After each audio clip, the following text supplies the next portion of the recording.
देख रहे हैं ये देश है हमारा, अमीश देवगन के साथ।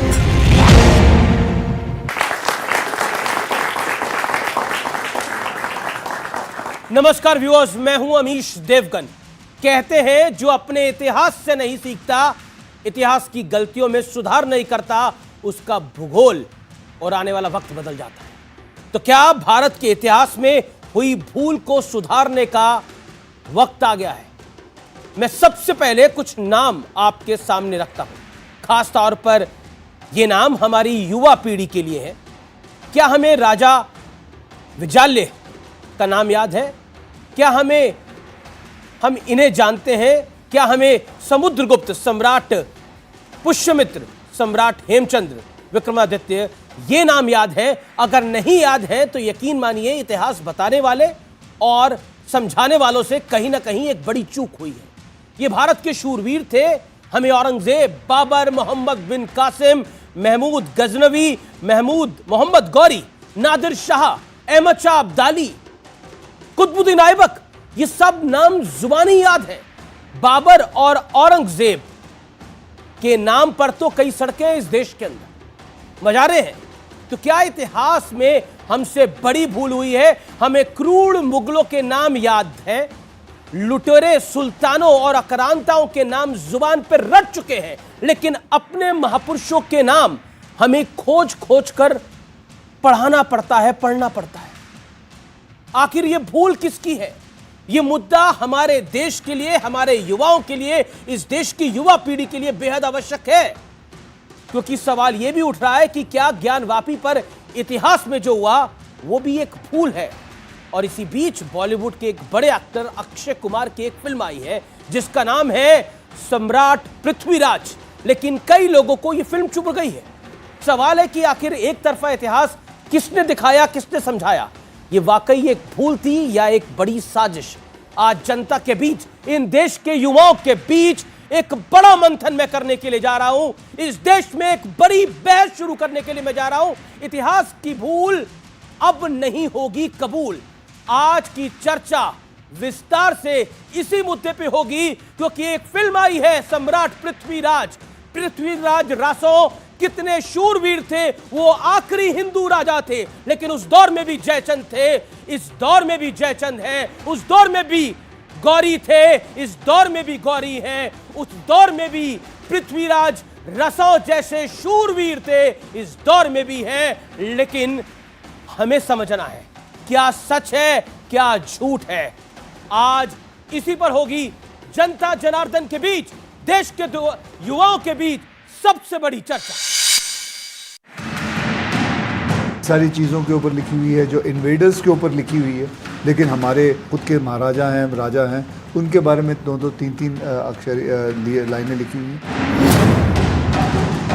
जिन लोगों के ज़िम्मे भारत का इतिहास लिखना आया, उन लोगों ने बहुत ही सिलेक्टिवली भारत के गौरवशाली इतिहास को बाहर किया। व्यक्तियों का मनोधैर्य खच्चे करने के लिए देवस्थान तोड़े गए। ये वो बयान है जिसके बाद सवाल उठ रहे हैं कि क्या अब इतिहास की भूल सुधार का वक्त आ गया है? क्या अब वो वक्त आ गया है जब हम अपने वास्तविक हीरो को पहचानें और आक्रांताओं के कुकर्म देश के सामने रखें?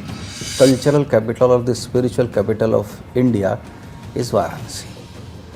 सो इस देश में जहाँ कभी भी प्रेरणा, और गंगा और हिमालय ये हमारे इतिहास के साक्षी हैं, ये भावना की बात है। इस देश में बहुत डिबेट चल रही है, तो मुझे कहीं ना कहीं मेरे मन में ये था कि लोगों को याद दिलाया जाए कि भगवान काशी विश्वनाथ के मंदिर को पहली बार जिसने तोड़ा है वो कुतुबुद्दीन ऐबक है। I'm not saying we should not know about Mughals, but balance it out. Know about our kings also. They were great too. Bring it in front of everybody. Our children would like to know about Maharana Pratap. सन 47 में हम स्वतंत्र हुए और मैं निश्चित रूप से कह सकता हूं कि 2014 से जो सांस्कृतिक पुनर्जागरण का एक युग भारत के अंदर शुरू हुआ है। इस बीच संघ प्रमुख मोहन भागवत ने कहा है कि भारतीयों का मनोबल तोड़ने के लिए आक्रांताओं ने मंदिरों को तोड़ा। इस्लाम बाहर से आया, आक्रामकों के हाथ आया। उस आक्रमण में भारत की स्वतंत्रता चाहने वाले व्यक्तियों का मनोधैर्य खच्चे करने के लिए देवस्थान तोड़े गए। भूल हुई है तो उसमें सुधार होना चाहिए, लेकिन इन भूलों को भारत की विरासत बताने की साजिश क्यों होती रही है? आखिर क्या वजह थी कि भारत के योद्धाओं की जगह आक्रांताओं का बढ़ चढ़कर गुणगान होता रहा? आज इसी मुद्दे पर होगी सबसे सार्थक चर्चा। इतिहास की भूल अब नहीं कबूल। तो ये आज एक बड़ा मंच है जहां पर हम एक बड़ी विस्तार से चर्चा कर रहे हैं। क्या वाकई इतिहास में जो भूलें हुई वो अब कबूल नहीं होंगी? ये क्या बड़ा वाजिब सवाल है, और मेरे साथ देश के युवा हैं जो इस पर अपनी राय रखेंगे।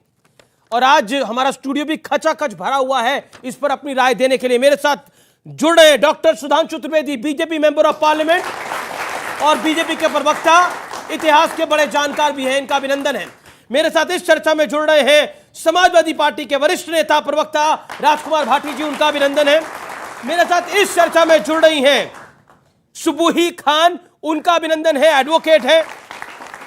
मेरे साथ इस चर्चा में मौजूद हैं रितेश्वर जी महाराज सदगुरु, आपका भी अभिनंदन है जोरदार तालियों के साथ। मेरे साथ मुजीबुर रहमान मौजूद हैं जो कि वकील हैं, आपका भी अभिनंदन है। और साथ ही मौजूद हैं सैयद नाजिम अली, AIMIM के, आपका भी स्वागत है। आप तमाम लोगों का स्वागत है इस चर्चा में।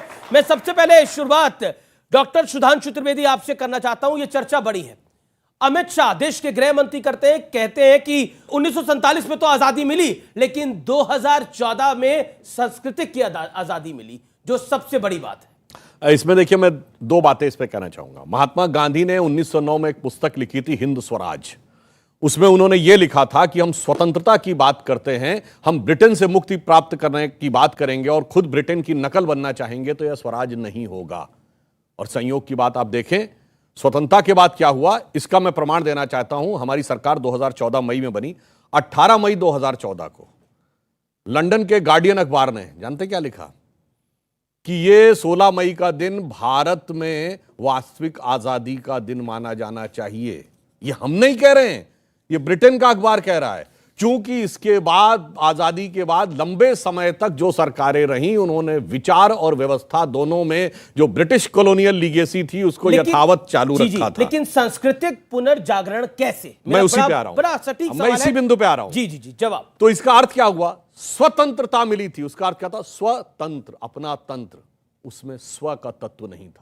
लोकमान्य तिलक ने स्वराज्य की बात कही थी, स्व का तत्व था ही नहीं। Everything was under the British legacy. वही वेशवाणी, तत्व दर्शन, दूसरों का यह सबीले, विकृति को हम ग्रहण करते, निज प्रकृति को आज भूले। तो ये जो एक परिवर्तन आया स्व के बारे में, सिर्फ ऐसा ही नहीं, योग शुरू हुआ, ये हमारा अपना था, हम क्यों भूल रहे थे? आयुर्वेद हमारा अपना था, वैदिक गणित हमारा अपना था, इतने नॉलेज बेस हमारे अपने थे, परंतु हम उसे स्वीकार करने को तैयार नहीं थे। हम केवल, अब कहना नहीं चाहिए, हम ये बात नहीं कहते। आपको पता है कि कोल्हापुर में महालक्ष्मी का मंदिर है। जब 2 इक्विनॉक्सेस होते हैं, 21 मार्च और 21 सितंबर, उधर 3 दिन ऐसा होता है सूर्य की किरणें एक बार उस मंदिर में देवी के चरण पे पड़ती हैं, नेक्स्ट डे देवी के हृदय पे पड़ती हैं और फिर चली जाती हैं। कितना आर्किटेक्चरल, एस्ट्रोनॉमिकल, जो एक्सियल टिल्ट, तीनों का कैलकुलेशन होगा, वो भारत में नहीं दिखाया जाता था। सिर्फ ये दिखाया जाता था कि साहब ताजमहल और लाल किला बनाया हुआ, वो एक अलग विषय है क्या है, मगर ये चीज ना दिखाएं। बृहदेश्वर का मंदिर तंजावुर में, तमिलनाडु में, बगैर नींव के बना हुआ मंदिर है, और उसकी छत पर जितना बड़ा स्टोन है वो आज तक नहीं समझ पा रहे हैं कि इतनी ऊंचाई पे ये स्टोन गया कैसे होगा। यह चीजें नहीं बताई जाती थी। स्व का तत्व इन सब में था, परंतु अफसोस कि हम उस बात को सिर्फ भूले हुए थे। और अंत में लाइन कोट करता हूं, VS नायपॉल नोबेल लॉरेट हैं, 2003 में नोबेल पुरस्कार मिला। उन्होंने कहा भारत दुनिया का इकलौता देश था जहां पर राष्ट्रवाद को मजबूत करने वाला नहीं, कमजोर करने वाला इतिहास पढ़ाया जाता है। अब वो कहता है ये इकलौता देश है जो अपने लेके इतिहास को प्रामाणिक नहीं मानता, विदेशियों के लेके इतिहास को प्रामाणिक मानता है। तीसरा कहता विदेशियों में भी ये किस विदेशी के लेके इतिहास को प्रामाणिक मानता है? जो आपके दुश्मन थे, जिन्होंने आप पे हुकूमत की, जिन्होंने आपको गुलाम बनाया, उसके लेके इतिहास को प्रामाणिक मानता है। इसलिए उन्होंने किताब लिखी थी, इंडिया ए वुंडेड सिविलाइजेशन। मुजीबुर रहमान, अक्षय कुमार कहते हैं कि हमें अपने राजाओं को जानने का पूरा हक है। पृथ्वीराज चौहान इस देश के आखिरी हिंदू राजा हुए, उनके बारे में कितना पढ़ाया गया। चंद्र प्रकाश द्विवेदी जिन्होंने ये फिल्म लिखी है, वो क्लियर कट कहते हैं कि हमारे देश में इतिहास को सही से पढ़ाया ही नहीं गया। अमित शाह कहते हैं कि सांस्कृतिक पुनर्जागरण का युग 2014 से शुरू हुआ है इस देश के अंदर। क्या आपको लगता है कि हम आक्रांताओं, लुटेरों को ज्यादा जानते हैं, योद्धाओं को कम जानते हैं? देखिए, अगर कोई कहता है कि जो हिंदू राजा थे वो हमारे राजा थे और जो मुसलमान राजा थे वो हमारे नहीं थे। अब सपोज कीजिए मैं कहूं कि मोदी जी हैं वो सुधांशु जी के जो है प्राइम मिनिस्टर हैं और मेरे नहीं हैं, तो ये बेवकूफ़ी की बात होगी। तो लोकतंत्र नहीं, जब लोकतंत्र नहीं था तब भी वही बात थी, तब भी राजा थे। जो राजा है वो तो सभी का राजा है, चाहे वो औरंगजेब हो, बाबर हो, अकबर हो, हुमायूं हो, अशोका हो। कौन आया? गौरी के सबका राजा था। गौरी यहाँ पर जो आया, मोहम्मद गौरी, वो सबका राजा था। मोहम्मद गौरी राजा ही नहीं था। मोहम्मद गौरी कभी राजा ही नहीं था यहाँ पर, वो आया चला गया। राजा जो यहाँ राजा था, जिसने राज किया, जिसने देश बनाया, जिसने देश बनाया, मैं आपसे हम उसकी बात कर रहे हैं। भारत का राजा था? बाबर भारत का राजा था, बिल्कुल। कैसे था? कहां से आया बाबर? बाबर का क्या लेना देना यहाँ से? क्या मत क्यों नहीं लेना देना? उसने यहाँ आकर के अपनी सल्तनत बनाई, यहाँ रहा, हिंदुस्तान बनाया और उसकी पुश्तों ने, उसके वंशजों ने अखंड भारत बनाया। एक ऐसा भारत बनाया जिसने पूरे विश्व में अपनी पहचान बनाई। बाबर की संतानों ने, जी बिल्कुल। औरंगजेब ने 25% जीडीपी हिंदुस्तान को दी, अखंड भारत दिया, अखंड भारत दिया। वो भारत जिसको आपके विश्वगुरु कभी नहीं बना पा रहे। अखंड भारत जो आपके विश्वगुरु सिर्फ कहते हैं, मुंगेरी लाल के सपने दिखाएंगे, जीडीपी के सपने दिखाएंगे। वो सन 1700 में करके दिखा दिया, वो सन 1700 में करके दिखा दिया। देखिए कितनी मजेदार बात है। आपको पता है बाबर ने कब आया, कब शासन स्थापित किया? 1527। और 1527 में खानवा की लड़ाई के बाद क्या मर गया 1530। उससे ज्यादा जनता दल ने इस देश पे शासन किया है। मगर 500 साल पहले वाले बाबर का नाम लेके देखे कैसे जोर जोर से बोल रहे हैं। 2.5 साल जिसने केवल इस देश पे शासन किया, वो कितना महान। और जो कह रहे हैं जीडीपी, बिल्कुल मैं आपसे कहता हूं बच्चों, जाके चेक करिए। एक बहुत बड़े हिस्टोरियन हुए एंगस मेडिसिन, ओएसीडी कंपनी जो कंट्रीज हैं 54, उन 54 कंट्रीज ने करीब 200 रिसर्चर्स को स्पॉन्सर्ड किया था। 20 साल की रिसर्च के बाद किताब लिखी है उन्होंने, एंगस मेडिसन ने, world economic history the millennium perspective. 2000 साल के डॉक्यूमेंटेड इतिहास में 15वीं शताब्दी तक भारत का 35 से 40% जीडीपी में योगदान था। 16वीं शताब्दी में चाइना आगे जाता, 17वीं पीछे आता। तो ये जो 20-22 बता रहे हैं ना, वो तो हमारे डाउनफॉल होने के बाद का था। उस जमाने में ये भारतीय ने लिखा है, 54 मैंने जो कहा वो तो भारत के पार्लियामेंट में लिखा रखा है, भारत के आर्काइव्स ऑफ इंडिया में रखा है। 25% जीडीपी, लेकिन जो 40% जीडीपी थी वो कहां लिखा रखा है, उसका सोर्स सुधांशु भाई मैंने बताया आपको। Angus Maddison, world millennium perspective, OECD countries की रिसर्च में 20 साल के बाद वर्ल्ड में लिखा है। भाई यही तो समस्या है कि जो भारत के बारे में लिखा नहीं। 500 साल पुरानी रिसर्च को आज मुजीबुर रहमान, आपकी कुछ मजबूरी हो सकती है, आप आक्रांताओं को जीडीपी के साथ जोड़ें, आप आक्रांताओं को बोले कि उनके समय पे तो भारत महान हुआ, लेकिन शायद हम भूल जाते हैं कि हमारी नींव कहां है। शायद हम भूल जाते हैं कि हमारी संस्कृति क्या है। हमारी संस्कृति प्रभु राम से है, हमारी संस्कृति बाबर और औरंगजेब से नहीं है। ये सत्य है, ये सत्य है। ये एक लाइन अगर आप अनुमति दे तो बोल दूं। अगर ये सच है कि उनके आने के बाद जीडीपी बढ़ा, तो मेरे भाई वो जहां से आए थे वहां क्या था? खाने को खाना नहीं, पीने को पानी नहीं, खाने का ठौर नहीं, शौक नवाबों वाले, कि मतलब वहां से आए और यहां हमारा जीडीपी बढ़ा। ठीक है, नहीं देखिए सुबुई खान, बाबर बहुत बड़े इकोनॉमिस्ट थे, अभी मुझे पता लग गया। औरंगजेब माफ करिए, बहुत बड़े इकोनॉमिस्ट थे, मुझे पता लग गया, बहुत अच्छी जीडीपी थी। बाबर बहुत अच्छा शासन उन्होंने चलाया, यह भी जानकारी इस देश को मिली। ये नया इतिहास मुजीबुर रहमान जो कि जाने माने वकील है वो बता रहे हैं। एक बात मुझे बताइए, पृथ्वीराज चौहान आखिरी हिंदू राजा हुए, उनका वर्णन तो आधे चैप्टर में कर दिया जाता है, लेकिन औरंगजेब, बाबर, खिलजी, इनकी कहानी तो कई किताबों में बताई जाती है। ऐसा क्यों? जी अमीश, मैं अपनी बात की शुरुआत एक सवाल से करना चाहती हूँ। मुजीबुर रहमान साहब से पहले तो ये सवाल करना चाहती हूँ कि कोई मुसलमान चोर या डकैत इनके घर में चोरी कर ले, डाका डाल ले, इनका घर तोड़ दे, तो क्या उसका प्रोटेक्शन करेंगे कि वो मुसलमान है, या उसके खिलाफ सबसे पहले जाके थाने में रिपोर्ट कराएंगे? जब अपने घर की बात आती है तो नहीं देखेंगे हिंदू मुस्लिम क्या है। जब अपने घर के लिए इतना ज्यादा आक्रोशित हो सकते हैं, आंदोलनकारी बन सकते हैं, तो देश के लिए वो प्रेम आप लोगों के मन में क्यों नहीं आता है? मेरा इतना सा सवाल है। दूसरी बात मैं ये कहना चाहती हूं कि देखिए, ये सांस्कृतिक जागरण की बात जब हम करते हैं, उसका मतलब होता है कि अपने देश की संस्कृति, इतिहास, शास्त्र को समझें, अपने देश के नायकों को समझें। ये हिंदू मुसलमान का मसला नहीं है, ना ही ये मुस्लिम शासकों और मुगलों के खिलाफ कोई लड़ाई है। ये है सिर्फ सही और गलत में फर्क करने की लड़ाई। अमीश, हम सिर्फ इतना कहते हैं कि औरंगजेब की कब्र पे जाके नमाज मत पढ़िए, दारा शिकोह की कब्र पे जाके नमाज पढ़िए। अमीश, मनोवैज्ञानिक तौर पे हम जिस तरह के संगीत सुनते हैं, जिस तरह की किताबें पढ़ते हैं, जिस तरह के नायकों को मानते हैं, उस तरह का हमारा चरित्र बनता है। आप सही हीरोज देश के सामने, मुस्लिम समाज के सामने क्यों नहीं लाने देना चाहते हैं? आप एपीजे कलाम को नायक क्यों नहीं बनने देना चाहते हैं? बहादुर शाह जफर का क्यों सम्मान करता है भारत? हम मुगलों के भी खिलाफ नहीं है अमीश, हम मुगलों के भी खिलाफ नहीं है। हम चित्र का नहीं, चरित्र का सम्मान करते हैं। जो अच्छा है उसको अच्छा बोलिए, बिल्कुल दारा शिकोह का सम्मान करे, कोई दिक्कत नहीं है। लेकिन जब कोई औरंगजेब का सम्मान करता है और वो कहता है कि औरंगजेब ने जीडीपी बढ़ा के दे दी, लेकिन वो भूल जाता है जिसने अपने बाप को जेल में रखा और अपने बाप को अपने सगे भाई का गला काट के भेज दिया गिफ्ट के अंदर। सोचिए, वो औरंगजेब मिसाल है कुछ लोगों के लिए। लेकिन एक सेकंड, मैं अब राजकुमार भाटी के पास आता हूं। राजकुमार भाटी, आपके नेता हैं अखिलेश जी, उन्हें क्यों लगता है किसी भी फिल्म की अगर कोई बात होती है, चाहे वो कश्मीर फाइल्स की बात हो, चाहे वो पृथ्वीराज रसों की पर जो फिल्म बनी है उसकी बात हो, योगी जी देख रहे थे, तो क्यों उनको लगता है कि हर चीज मजाक का विषय है? देखिए, आपने शुरुआत की कि इतिहास 2014 के बाद देश आज़ाद हुआ है और इतिहास बदला है।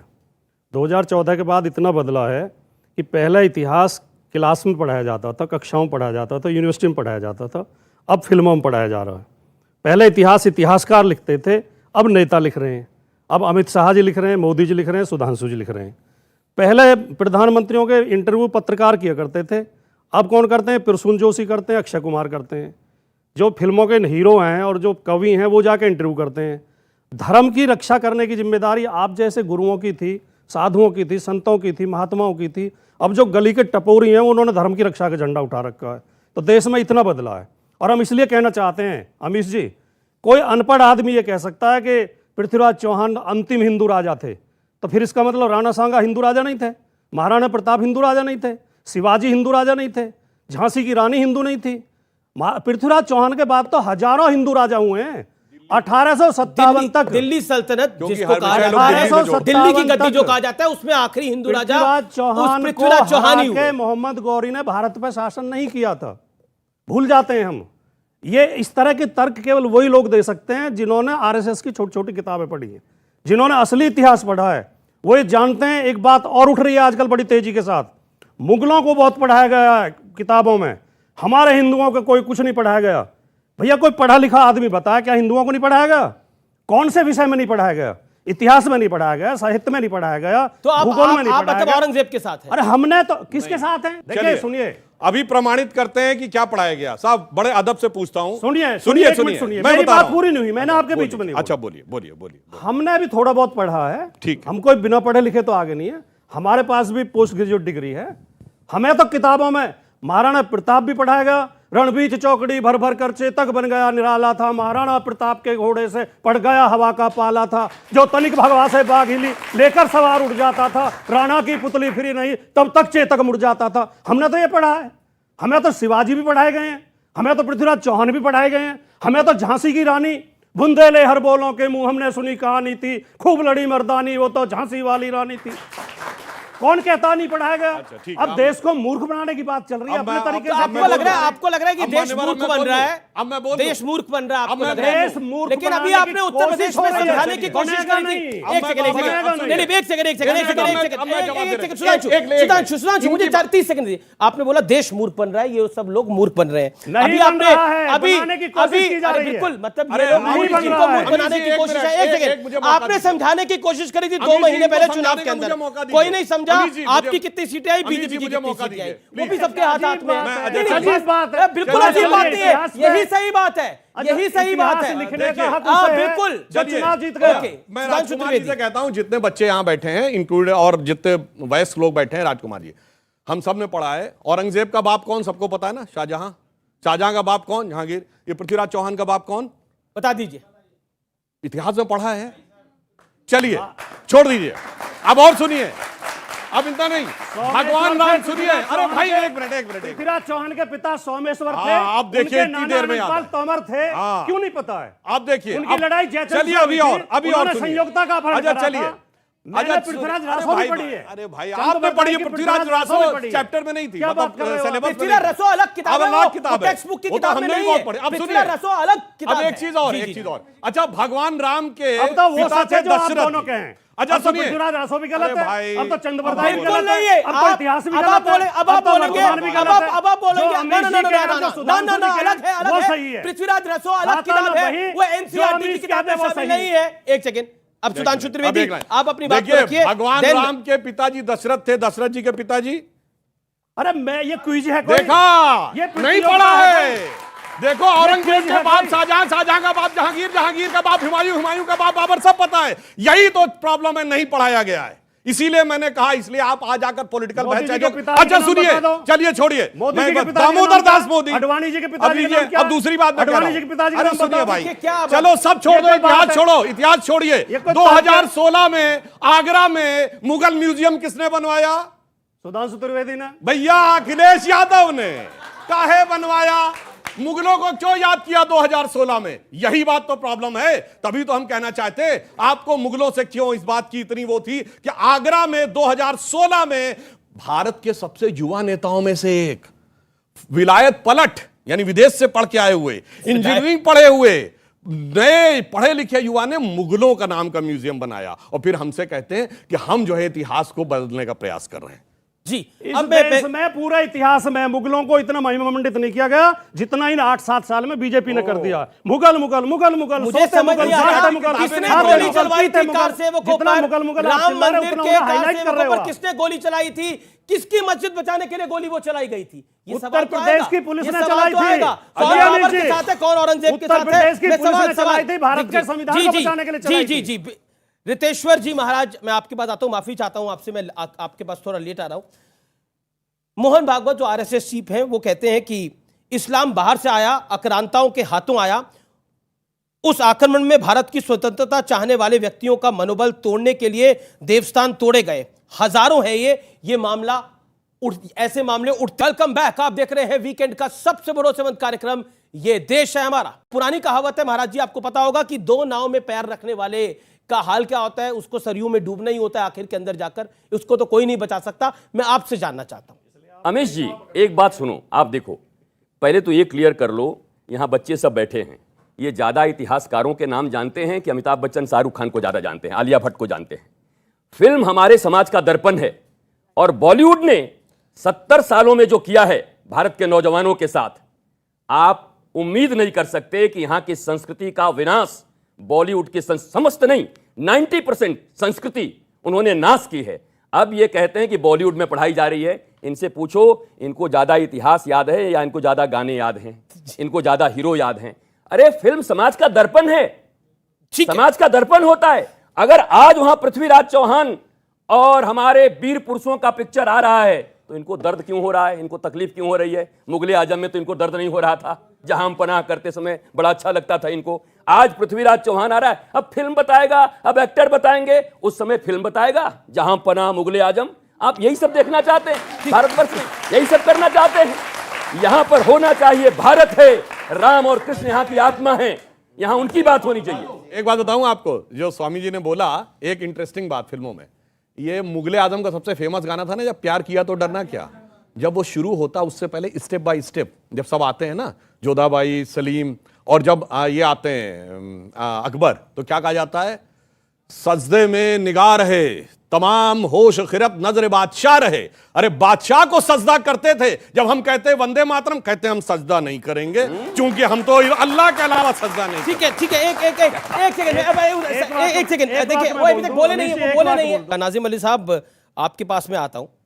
आपने एक बयान दिया था, हमसे पंगा लिया तो राख अलीगढ़ में आपने ये बयान दिया था, आपको याद होगा तो। मैं आपसे जानना चाहता हूं कि ये जो इतिहास नया आ रहा है, ये आपसे पंगा लेने के लिए आ रहा है या आपको बताने के लिए आ रहा है कि सत्य क्या है?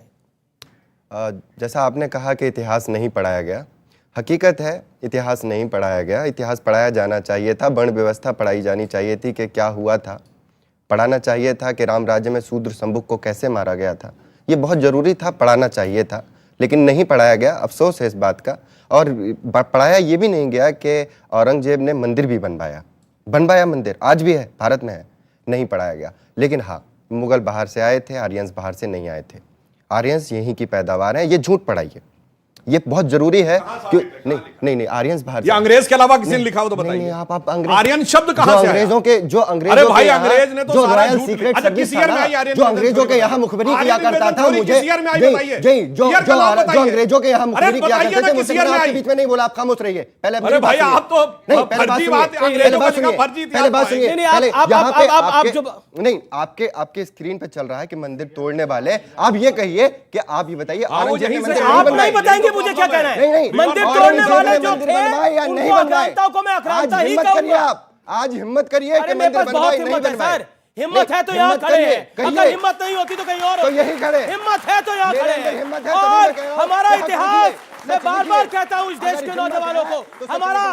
इतिहास 1947 का नहीं है, हमारा इतिहास आदिकाल का है, हमारा इतिहास प्रभु राम का है, हमारा इतिहास वासुदेव कृष्ण का है। हमारे इतिहास की बात करते हैं, हमारा इतिहास जब आएगा तो कईयों के इतिहास हत्या कर दी जाए। हम ऐसे इतिहास को नहीं मानते जिसमें शूद्र समूह की हत्या कर दी जाए, तलवार से उसका वध कर दिया जाए। हम ऐसे इतिहास को नहीं मानते और आपको बर्दाश्त कर। 30,000 लोगों का सर काट के गांधी की उपाधि दी जाए उसे मानते हैं। अकबर ने 30,000 लोगों का सर काटा था, फतेहनामा चित्तौड़ में लिखा हुआ है उसने खुद। अकबर, औरंगजेब की बात नहीं कर रहा हूं। शिक्षा हासिल। अच्छा सुनिए, आप कहां पढ़े? एक मिनट, पानी पी लीजिए। आपने कहां पढ़ा समूह की हत्या? संस्कृत पढ़ पाते हैं? पढ़ पाते हैं कि नहीं? बगैर पढ़े बोल रहे? संस्कृत पढ़े हो, संस्कृत पढ़े हो, बगैर पढ़े बोले। देखा, बगैर पढ़े बोले। अच्छा, कौन से अध्याय में लिखा है? रामायण के कौन से अध्याय में लिखा है? कौन से अध्याय में लिखा रामायण के? बोलो। राम राज्य में शूद्र संबुक को मारा। अरे भाई, रामायण के अध्याय में कौन से लिखा? अंग्रेजों का इतिहास मत बताओ, अपने पढ़ा इतिहास बताओ। क्योंकि ये तो वो है ना जिन्होंने वाले बोला था कि हमने 800 साल इस देश पे हुकूमत की है। अरे सुनिए, मेरा नाम हर्ष शर्मा, पिता का नाम जितेंद्र शर्मा, उनके पिता का नाम विद्याधर शर्मा, उनके पिता का नाम राम अवतार शर्मा। आप अपने 3 पूर्वजों का नाम बताइए, सो छोड़ के चला जाऊंगा। नहीं, ये चैलेंज हो गया। अब ठीक है, मैं चैलेंज आपका हिंदू ही निकलेगा। अच्छा ठीक है। अब आप किसी के हिंदू के खून, दादा के पिता का नाम पूंजालाल ठक्कर था। और वैसे एक और बात समझिए, वो जैसे आप अमर अकबर एंथोनी में तीनों का बाप किशनलाल ही निकला था, तो उसमें कोई चिंता की बात नहीं, निकलेंगे सबके बाप किशनलाल ही। जी। अब बताइए अपने आप, अब अपने 4-5 पुस्तक बता दीजिए। मैं आप पुस्तक बताने के लिए सवाल पूछा गया है। आप पुस्तकों की जानकारी करिए। वो शो छोड़ने को उन्होंने बोला, चैलेंज दिया ना भाई, चैलेंज दिया ना, चैलेंज तो होना चाहिए। आप भी यंग है, वो भी यंग है, होना चाहिए चैलेंज। सुनिए, इतिहास आपको नहीं पढ़ाया गया, आपके पूर्वजों का। आपने अपने दादा का बता दिया, आपने अपने दादाओं का बता दिया। आपने वहां जैसे अभी जैसे सुधांशु जी ने कहा, पूर्वजों का नाम पता है कि नहीं पता? मैं बता तो रहा हूँ ना, पूर्वजों के नाम बताने नहीं आया हूँ। बहुत सेंसिटिव मतलब देश के हालात समझिए, आप समझिए।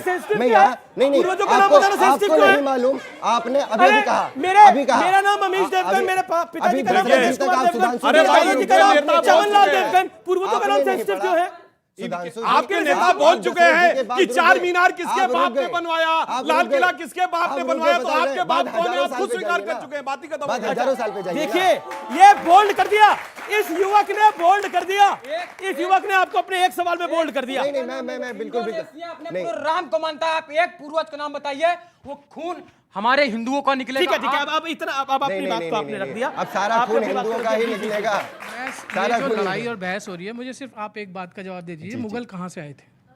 मुगल कहाँ से आए? ये बताइए, मुगल कहाँ से? अब ये तो सेंसिटिव नहीं है, आई बिलीव ये तो सेंसिटिव नहीं है। मुगल कहाँ से आए थे? भारत। सवाल सर, अगर कोई बाहर से, जैसे सपोज मैं दिल्ली में रहता हूँ, ठीक है, उत्तर प्रदेश से कोई आके मेरे घर में एक कमरा बनवा ले, तो उसका कमरा हो जाएगा क्या? वो तो क्या वो कमरा तो मुगल कहाँ से आए थे? बस आप मुझे ये बता दीजिए। मुझे अच्छा सवाल है, अच्छा सवाल है इसमें। ये तो सेंसिटिव नहीं है ना। अब आप खड़े रहिए, जवाब। नहीं, बहुत सारे और भी लोग थे जो भारत में आए थे, ठीक है। ये सवाल का जवाब नहीं हुआ ना। नहीं, सिर्फ मुगलों को लेके बात नहीं होगी, बात सभी को सभी को लेके बात नहीं सभी को लेके बात होगी। मुझे तो लगता है कि जॉन मार्शल का इतिहास मत पढ़ाइए। क्यों नहीं होगी बात इतिहास की वो वही कहा गुलामों का इतिहास पढ़ाएगा जिसने हुकूमत की उसका बात होगी। अरे मुगल कहां से आए बताइए ना, उन्होंने सवाल पूछा मुगल कहां से आए। मुगलों पे क्यों नहीं जवाब, मुगल कहां से आए थे? सवाल पूछा गया, आपने जवाब ही नहीं दिया। 2 सवालों ने आपको क्लीन बोल्ड कराया। नहीं, बोल्ड आप हुए, आप सिर्फ मुगलों पे जवाब नहीं होगा, सिर्फ ये हैट्रिक का मौका है। देखिए 2 सवालों ने बोल्ड किया है। हैट्रिक वाला सवाल कौन पूछना चाहता है? कौन पूछना चाहता है? आप देखिए ये एक सवाल आया है, हैट्रिक का मौका है। आपके लिए बड़ी दिक्कत वाली बात हो गई है, आपका बारी 2 बारी विकेट उखाड़ चुके हैं ये दोनों।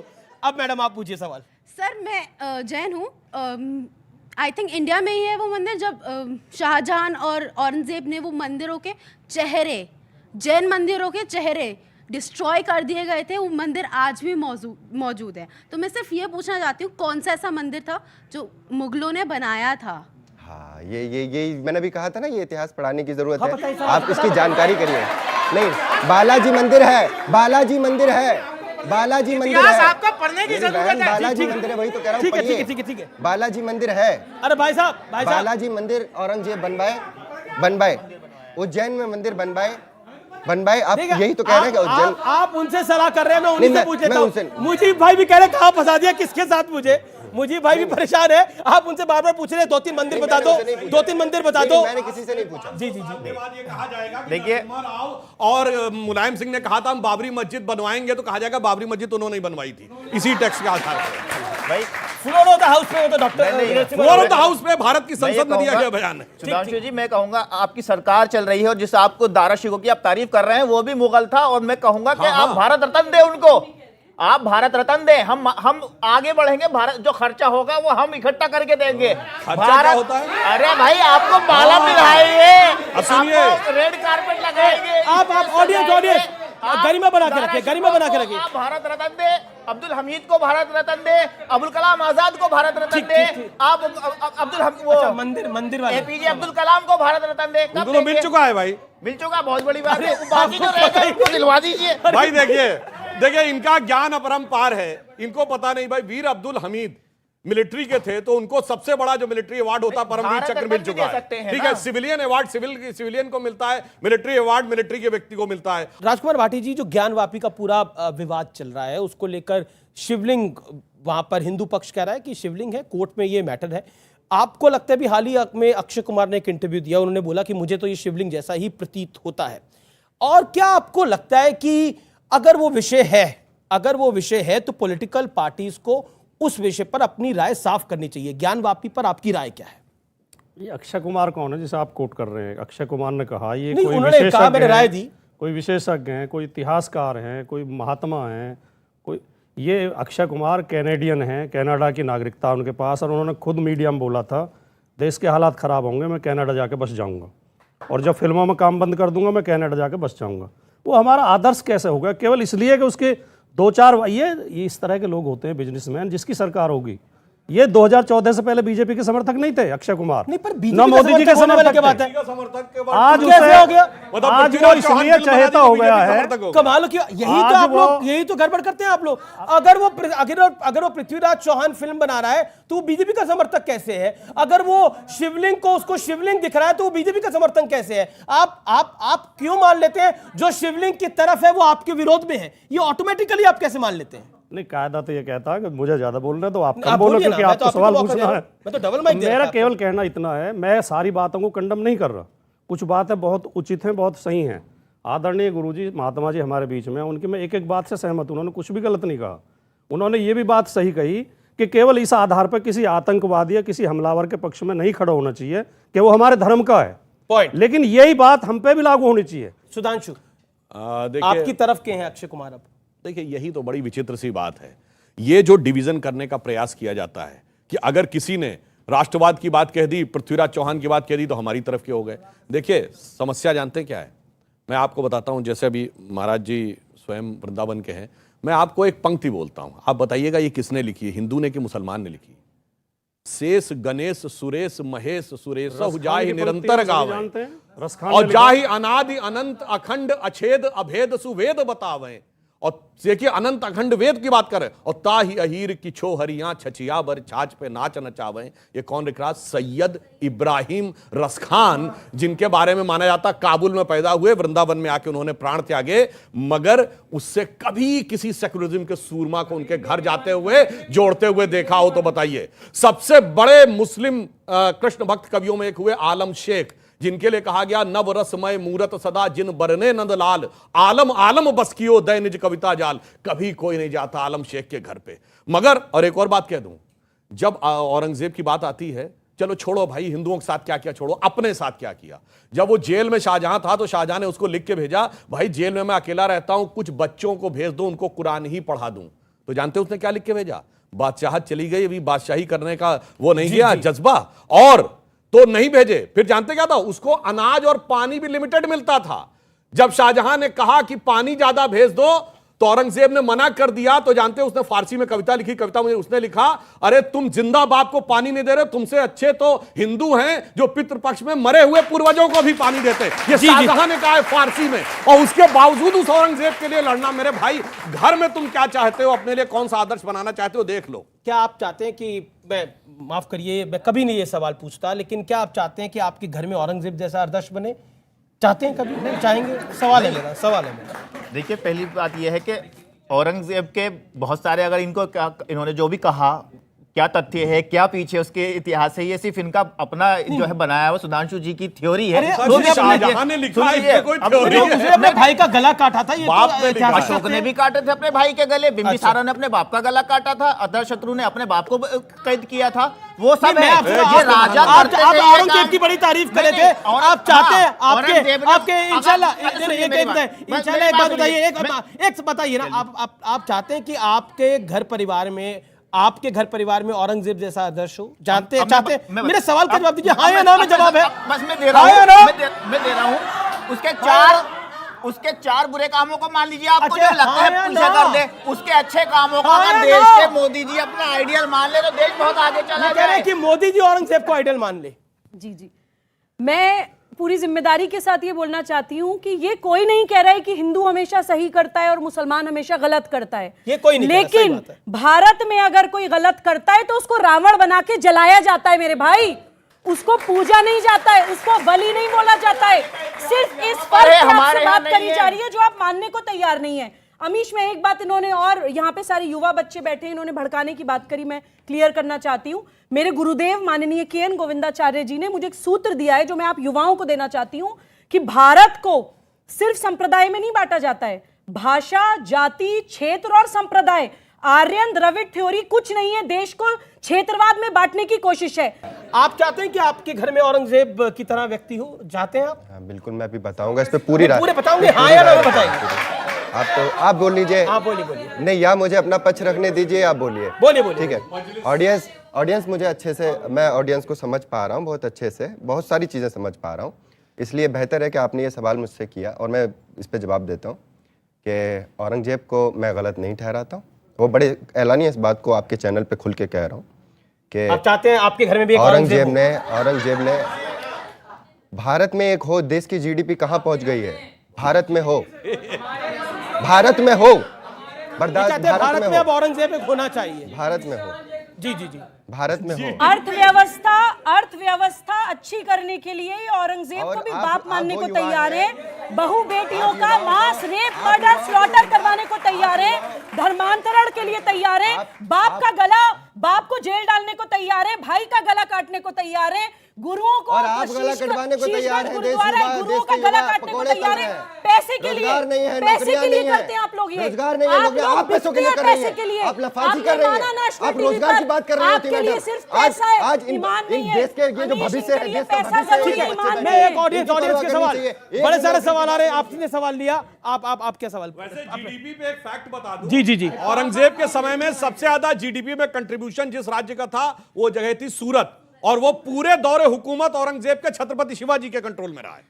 मुजीबुर रहमान साहब ने कहा कि बाबर राजा थे या औरंगजेब राजा थे। हमारे सनातन धर्म में और हमारे घर में बचपन से सिखाया जाता है कि राजा ईश्वर के समान होता है। वो सबको एक समान देखता है। राजा वो नहीं होता है जो महिलाओं का बलात्कार करे, राजा वो नहीं होता है जो हिंदुओं के मंदिर तोड़े, और राजा वो नहीं होता है जो अपने गुरु का सर काटे।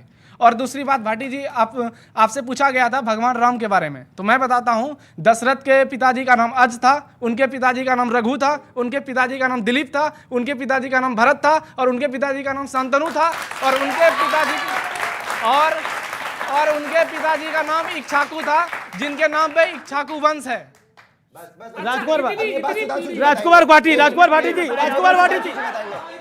भाटी जी, ये देश बदल रहा है। हाँ, हमारे भाई ये देश बदल रहा है। अभी हमारे भाई ने मर्यादा पुरुषोत्तम श्री राम की 7 पीढ़ियां गिनवाई, और इस डिबेट में आज एक नया वो विषय जुड़ा है अपनी वंशावली गिनवाने का। मैं आपको अपनी 8 पीढ़ी गिनवा देता हूँ। होगी भाई, कोई मना कर रहा है? नहीं। अरे आपके प्रभु राम की थोड़ी बात है। गलत बात। आपके में कोई प्रॉब्लम नहीं है। केवल 10 सेकंड आप गिना देंगे, वो सवाल उधर है। केवल 10 सेकंड। इसमें भी कुछ सार है। अरे प्रभु राम की पूछी थी। सर, ये देश प्रभु राम के बारे में पढ़ेगा, ये देश आपके और समाजवादी पार्टी के बारे में इतिहास नहीं कह चुका हूँ। 10 मिनट बाद आप समझ जाओगे मैं क्यों गिनवा रहा हूँ। अच्छा ठीक है, आप मेरा एक सेकंड सुनिए। मेरा नाम राजकुमार है, मेरे पिताजी का नाम श्री रामकरण सिंह है, उनके पिताजी का नाम श्री धारा सिंह जी था, उनके पिताजी का नाम श्री भंता सिंह, उनके पिताजी का नाम श्री भूरा सिंह, उनके पिताजी मजलस जमींदार थे, जिन्हें 1857 में अंग्रेजों ने बुलंदशहर कालेआम पे फांसी दी थी, जो कि क्रांतिकारी थे। 1857 बिल्कुल तालियां आपके पूर्वजों के लिए। आज हम लोगों पर सवाल उठाया जाता है। कोई सवाल नहीं उठा रहा। आपके पूर्वजों पे सवाल ही नहीं है कोई। जाता है आपके पूर्वजों पे कोई सवाल ही नहीं है। इसी कहते हैं कभी। और दूसरी बात और 10 सेकंड मैं ये भी चाहता हूं। एक सवाल इन्होंने पूछा कि मेरे घर में राम जैसा आदर्श पुत्र पैदा हो, जो अपने पिता की आज्ञा पर राज छोड़ के वन को चला जाता है। बिल्कुल अच्छी बात है। हम ये भी हमारी राम में भी आस्था है, राम में भी आस्था है, लेकिन राम के नाम पे हम देश को बांटना नहीं चाहते। भाटी जी, बस अच्छा, क्या राम का आपने बोला हम राम के नाम पे देश को बांट नहीं चाहते, तो राम मंदिर बनाकर देश बांट रहे हैं? मैंने ये कहा। आपका मतलब क्या है? मैंने ये कहा। आपका मतलब क्या है? आप अपनी तरफ से क्यों मैं सवाल पूछ रहा हूँ। आप ऐसा अन्याय क्यों करते हैं? सवाल पूछ रहा हूँ। ऐसा अन्याय भाई, इसका मतलब तो ये हुआ कि राम के नाम पर ये देश को बांट रहे हैं, ये राम का मंदिर बनवा रहे हैं, तो ये देश को बांटने के लिए राम का मंदिर बना रहे हैं। समाजवादी पार्टी का ये स्टैंड है। एक बात का राम के नाम पर देश बढ़ सकता है। महाराज जी, राम के नाम पर देश बढ़ सकता है। देखिए, राम के नाम पर देश बटेगा नहीं। राम और कृष्ण भारत की आत्मा हैं। एक बात और सुन लीजिए, राष्ट्रवाद से अगर किसी दल का संबंध है, उस दल का समर्थन पूरा भारतवर्ष जीवन भर करता रहेगा। अगर आप राष्ट्रवादी हो जाएंगे, सभी लोग करेगा। एक अंतिम बात, कबीर साहब की बात सुन लीजिए। आधी बात इन्होंने कही थी, कबीरा कबीरा क्या रटत है, जा जमुना के तीर, इक इक गोपी प्रेम में बह गए कोटि कबीर। ये कबीर साहब ने कहा। लेकिन महाराज जी, बिल्कुल आखिरी दौर है। मैं चाहता हूं कि चलते चलते आप कुछ सुना दे, कुछ मैं कुछ देश के युवा के लिए। बस एक ही चीज सुना रहा हूं। जी। दीवार एक फिल्म थी, अमिताभ बच्चन, शशि कपूर जी। तो शशि कपूर पूछता है कि मुझे एक मिला है लिस्ट जिसमें स्मगलरों के नाम हैं, ये वो फलाना। अमिताभ बच्चन कहता है, रवि तुम्हें याद है बचपन में हमने कितनी रातें फुटपाथ पर गुजारी? रवि तुम्हें याद है किसने हमारी माँ के हाथ पे क्या लिख दिया था? तो अंत में शशि कपूर कहता है कि दूसरों के गुनाह जनाने से तुम्हारे अपने गुनाह कम नहीं हो जाते। मुजीबुर रहमान और AIMIM के दूसरों के गुनाह बता करके औरंगजेब और बाबर को हीरो बनाने का प्रयास मत करो। ये हीरो नहीं हो सकते भारत के।